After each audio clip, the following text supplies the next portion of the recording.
Let today henceforth be known as the day I discovered that facing towards your light source makes way better lighting in videos. Who knew? Hey guys, so it's day 21 of VEDJ, which means it's Topic Tuesday. I've got my lovely hat here and I'm gonna draw a topic to rant about. Let's see what I get. Bad grammar. Come on, you can do it. It says bad grammar.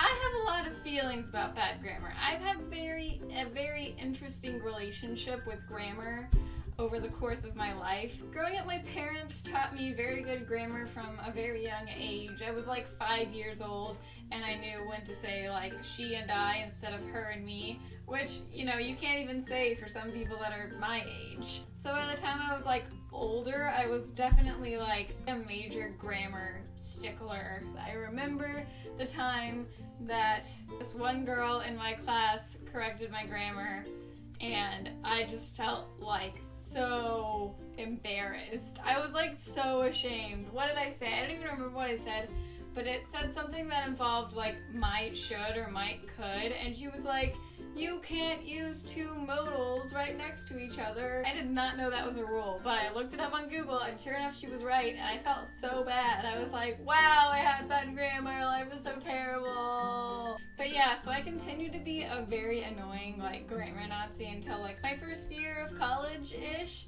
and I was like, I'm gonna be a linguistics major. I know like everything about grammar and language. This is like the perfect major for me, right?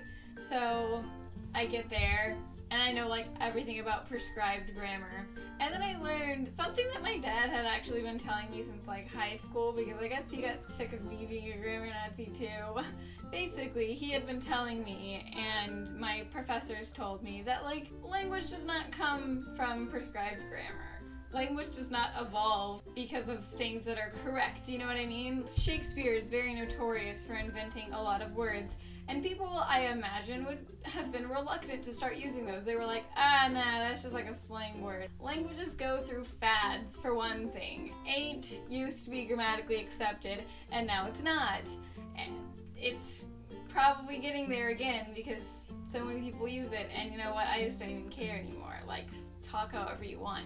The thing about correct grammar is that it's kind of oppressive. Like, just to say like, oh, this is the right way to talk, and if you talk any other way, I'm going to assume that you're extremely uneducated.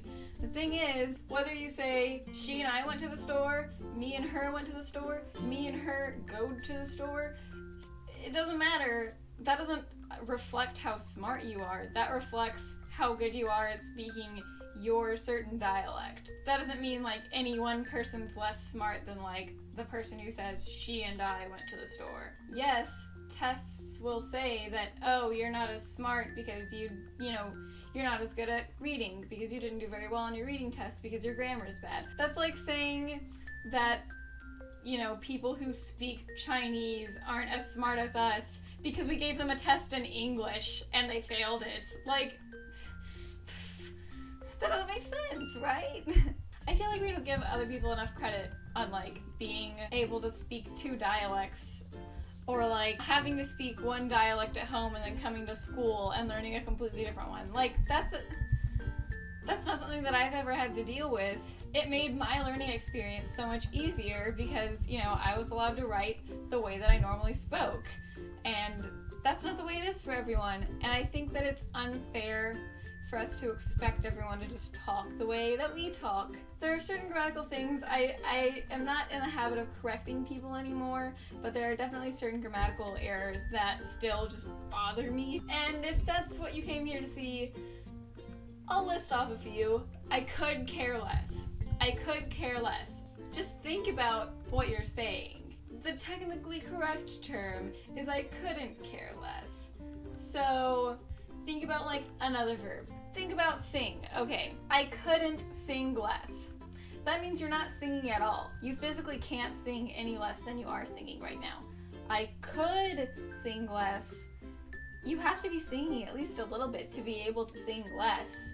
So if you just replace that with care, that doesn't make sense. Another one that really bothers me is when you say like, do you want to come to the movies with Amber and I?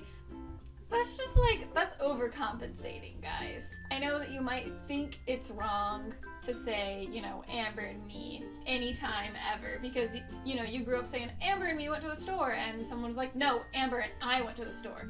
But you take out the other person and see what sounds correct. Do you want to come to the movies with I?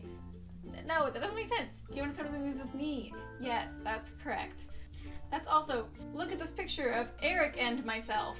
What? I don't understand why you would say myself. Why? Can someone explain to me why anyone thinks that makes sense? Because I just don't get it. Eric and me. Would you say, look at this picture of myself? You only use myself when I is the subject of the sentence, and you're saying I did this to myself. I saw a picture of myself. That makes sense. And there was one more that I thought of. Oh, the last thing. People who don't agree with singular they. Come on. You probably, the thing is, people pretend to not agree with singular they, but then they'll definitely use it in real life. I've never heard a normal person speaking actually face to face with someone else that has said, oh, if someone insults you, I'm gonna give him or her a piece of my mind. No one said, you say, I'm gonna give them a piece of my mind. You just say them. It's fine. People have been using singular they for literally centuries. And the thing is, you just gotta be chill about language evolving. You know, people seem paranoid that one day we'll all just speak using LOL and OMG. Okay, which I just think is silly. You know, you can't be like, oh no, soon classical literature will have the word twerk in it. Okay. What classical literature has the word groovy in it? Groovy was a slang word in like the 60s and the 70s. No one says it anymore, and it's like, it's fine. Languages change, slang words change. You know, like the word okay. Let's just talk about the word okay. I'm just saying this off the top of my head, so if this is wrong, I'm probably gonna edit in like the correct version. But the phrase okay. Everyone uses the phrase okay. You know, the most grammatically correct people that I know say okay occasionally.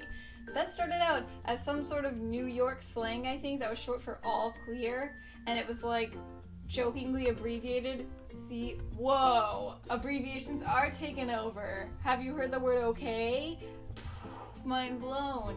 Anyway, for whatever reason, the slang at the time, they thought it was fun to say like, oh, all also sounds like it could start with an O, all clear.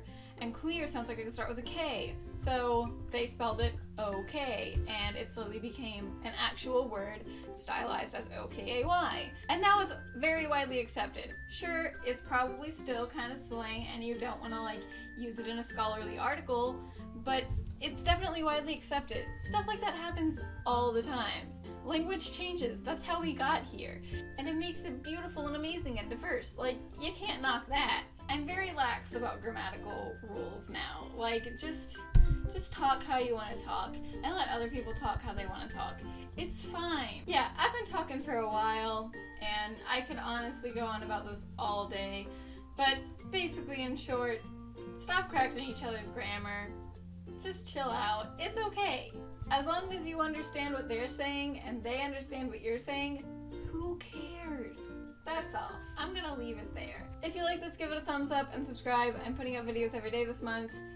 Comment below, how do you feel about bad grammar? I know a lot of people have some very strong feelings about it, and other people just don't care. I have very strong feelings about the fact that I don't care. Make sure you follow me on social media. All my links will be in the description. And yeah, that's pretty much it. VEDJ out.